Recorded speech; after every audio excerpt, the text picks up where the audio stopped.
বিসমিল্লাহির রহমানির রহিম। দ্বাদশ শ্রেণীর রসায়ন ক্লাসে তোমাদের স্বাগতম। আমি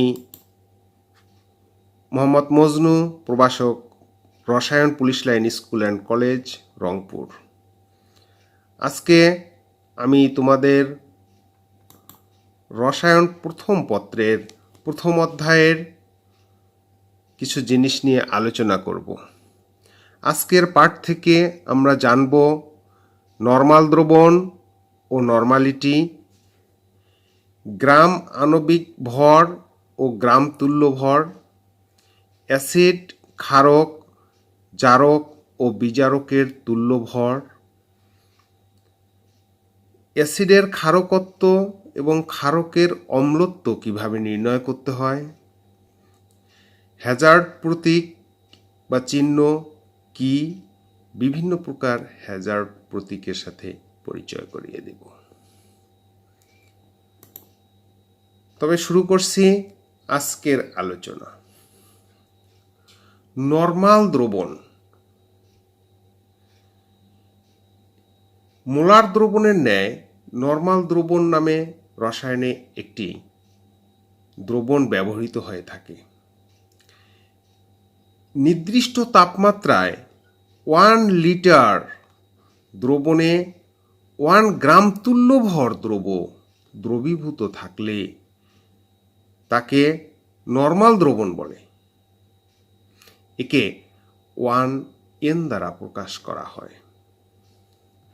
এই নরমাল দ্রবণ প্রস্তুতির জন্য আমাদের 1 লিটার আয়তনের এরূপ একটি আয়তনিক ফ্লাস্ক নিতে হবে এবং এই আয়তনিক ফ্লাস্কের মধ্যে 1 গ্রাম তুল্য ভর দ্রব নিয়ে এতে পানি যোগ করে এর এই দাগ বরাবর পূর্ণ করলে যে দ্রবণটি তৈরি হবে তাই হবে আমাদের নরমাল দ্রবণ। তো এই নরমাল দ্রবণের ন্যায় সেমি নরমাল দ্রবণ নামে আমরা আরেকটি দ্রবণ ব্যবহার করে থাকি। সেক্ষেত্রে ওই নির্দিষ্ট তাপমাত্রায় 1 লিটার দ্রবণে 0.5 গ্রাম তুল্য ভর দ্রবীভূত থাকে। অর্থাৎ নির্দিষ্ট তাপমাত্রায় 1 লিটার দ্রবণে 0.5 গ্রাম তুল্য ভর দ্রবীভূত থাকলে তাকে সেমি নরমাল দ্রবণ বলে। একে 0.5N দ্বারা প্রকাশ করা হয়। অনুরূপভাবে ডেসিনরমাল দ্রবণ তৈরি করা হয়। অর্থাৎ নির্দিষ্ট তাপমাত্রায় 1 লিটার দ্রবণে 0.1 গ্রাম তুল্য ভর দ্রবীভূত থাকলে তাকে ডেসিনরমাল দ্রবণ বলে। একে 0.1N দ্বারা প্রকাশ করা হয়। নরমালিটি কি? নির্দিষ্ট তাপমাত্রায় 1 লিটার দ্রবণে এই যত গ্রাম তুল্য ভর দ্রবীভূত থাকে তাকে সেই দ্রবণের নরমালিটি বলে। আমরা দেখতে পাই নরমাল দ্রবণের প্রতি লিটারে 1 গ্রাম তুল্য ভর দ্রবীভূত থাকে। আবার মোলার দ্রবণের ক্ষেত্রেও নির্দিষ্ট তাপমাত্রায় 1 লিটার দ্রবণে 1 গ্রাম আণবিক ভর দ্রবীভূত থাকে। তাই নরমাল দ্রবণ ও মোলার দ্রবণের মধ্যে মূল পার্থক্য হচ্ছে নরমাল দ্রবণে প্রতি লিটারে 1 গ্রাম তুল্য ভর দ্রবীভূত থাকে, অপরদিকে মোলার দ্রবণের প্রতি লিটারে 1 গ্রাম আণবিক ভর দ্রবীভূত থাকে।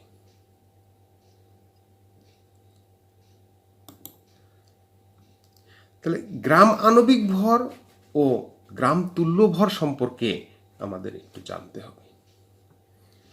তাই আসছি গ্রাম আণবিক ভর সম্পর্কে জানতে। গ্রাম আণবিক ভর হচ্ছে কোনো মৌলের বা যৌগের আণবিক ভরকে গ্রামে প্রকাশ করলে তাকেই গ্রাম আণবিক ভর বলে। যেমন সালফিউরিক অ্যাসিডের আণবিক ভর হচ্ছে 98, তাই সালফিউরিক অ্যাসিডের গ্রাম আণবিক ভর 98 গ্রাম।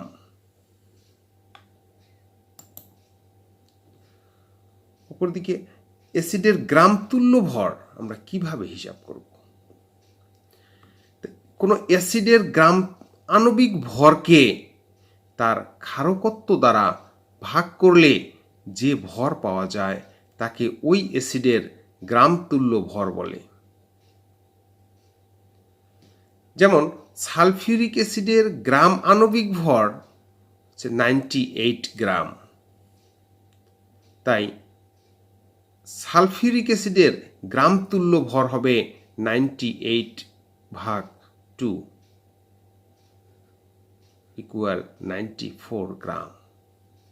এখানে উল্লেখ্য যে সালফিউরিক অ্যাসিডের ক্ষারকত্ব হচ্ছে 2। অ্যাসিডের গ্রাম তুল্য ভর যেভাবে নির্ণয় করতে হয়, ক্ষারকের ক্ষেত্রেও ক্ষারকের গ্রাম তুল্য ভর অনুরূপভাবে নির্ণয় করতে হয়। ক্ষারকের গ্রাম তুল্য ভর হচ্ছে ওই ক্ষারকের আণবিক ভর ভাগ ওই ক্ষারকের অম্লত্ব, অর্থাৎ ক্ষারকের গ্রাম আণবিক ভরকে তার অম্লত্ব দ্বারা ভাগ করলে যে ভর পাওয়া যায় তাকে ওই ক্ষারকের গ্রাম তুল্য ভর বলে।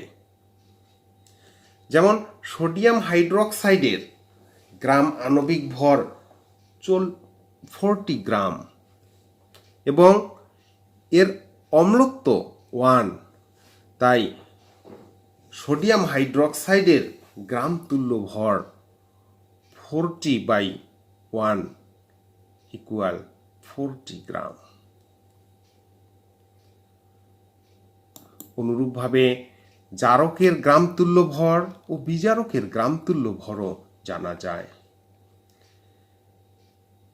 জারকের গ্রাম তুল্য ভর হচ্ছে ওই জারকের গ্রাম আণবিক ভরকে ওই জারক কর্তৃক গৃহীত ইলেকট্রনের সংখ্যা দ্বারা ভাগ করলে যে মান পাওয়া যায় তা।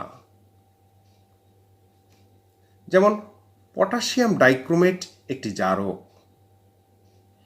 এর গ্রাম আণবিক ভর 294 গ্রাম। এই পটাশিয়াম ডাইক্রোমেট অম্লীয় মাধ্যমে 6টি ইলেকট্রন গ্রহণ করে, তাই পটাশিয়াম ডাইক্রোমেট এর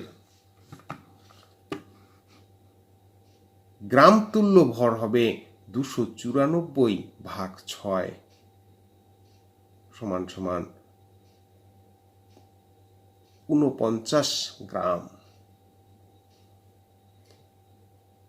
এভাবে আমরা যে কোনো জারকের ক্ষেত্রে জারকের গ্রাম আণবিক ভরকে জারক কর্তৃক গৃহীত ইলেকট্রনের সংখ্যা দিয়ে ভাগ করে ওই জারকের গ্রাম তুল্য ভর নির্ণয় করতে পারি। আবার বিজারকের গ্রাম তুল্য ভর হচ্ছে বিজারকের গ্রাম আণবিক ভরকে ওই বিজারক কর্তৃক বর্জিত ইলেকট্রনের সংখ্যা দ্বারা ভাগ করলে যে মান পাওয়া যায় তা। যেমন অক্সালিক অ্যাসিডের গ্রাম আণবিক ভর হচ্ছে 90 গ্রাম এবং অক্সালিক অ্যাসিডের একটি অণু জারণ বিজারণ বিক্রিয়ায় 2টি করে ইলেকট্রন বর্জন করে, তাই অক্সালিক অ্যাসিডের গ্রাম তুল্য ভর হবে 90/2 সমান 45 গ্রাম।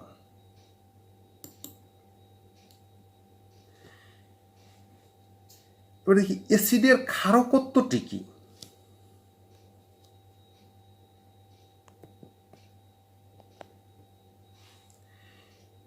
অ্যাসিডের ক্ষারকত্ব হচ্ছে কোনো একটি অ্যাসিডের অণুতে যতটি প্রতিস্থাপনীয় হাইড্রোজেন থাকে তার সংখ্যা।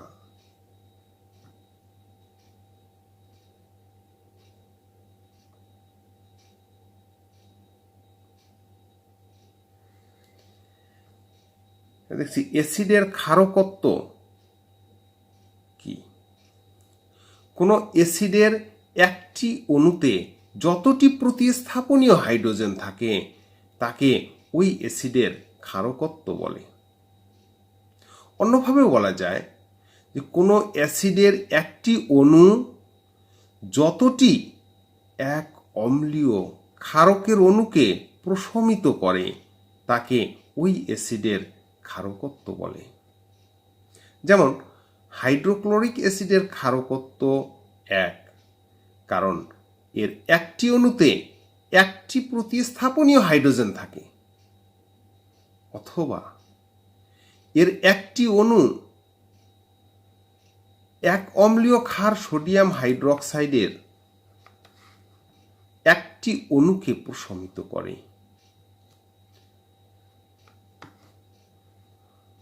এবং সালফিউরিক অ্যাসিডের ক্ষারকত্ব 2, এ থেকে বোঝা যায় সালফিউরিক অ্যাসিডের একটি অণুতে 2টি প্রতিস্থাপনীয় হাইড্রোজেন থাকে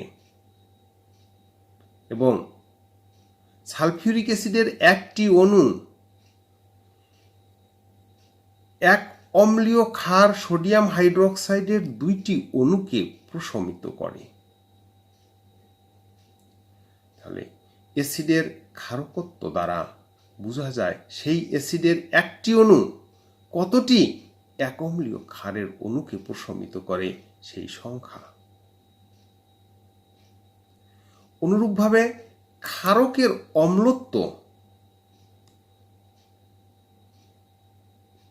সংজ্ঞায়িত করা যায়। কোনো ক্ষারকের একটি অণুতে যতটি প্রতিস্থাপনীয় হাইড্রোক্সাইড আয়ন থাকে তাকে ওই ক্ষারকের অম্লত্ব বলে।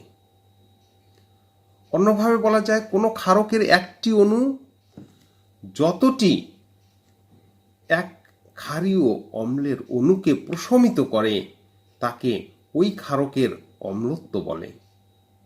যেমন সোডিয়াম হাইড্রোক্সাইডের অম্লত্ব 1, এ থেকে বোঝা যায় সোডিয়াম হাইড্রোক্সাইডের একটি অণু এক ক্ষারীয় অম্ল HCl এর একটি অণুকে প্রশমিত করে।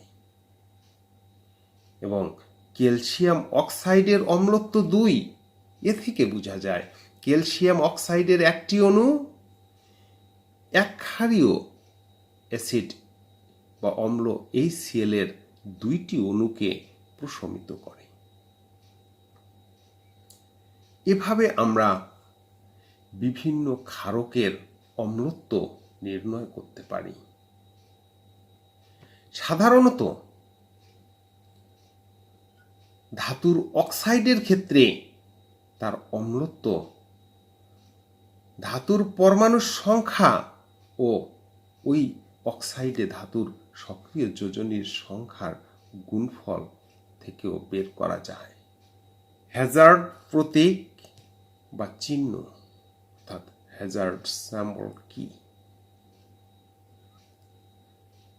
আমরা রসায়ন ল্যাবে বিভিন্ন ক্ষতিকর রাসায়নিক পদার্থ নিয়ে গবেষণা করে থাকি।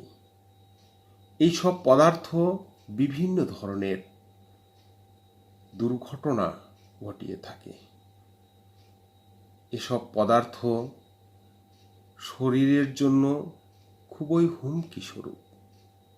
তাই আন্তর্জাতিকভাবে স্বীকৃতিপ্রাপ্ত কিছু সতর্কীকরণ চিহ্ন দ্বারা ওই সব পদার্থের ক্ষতিকর প্রভাব ও ক্ষতির মাত্রা সম্পর্কে অবগত করানো হয়। ওই সব আন্তর্জাতিকভাবে স্বীকৃতিপ্রাপ্ত চিহ্নসমূহকে হ্যাজার্ড প্রতীক বা চিহ্ন বলা হয়।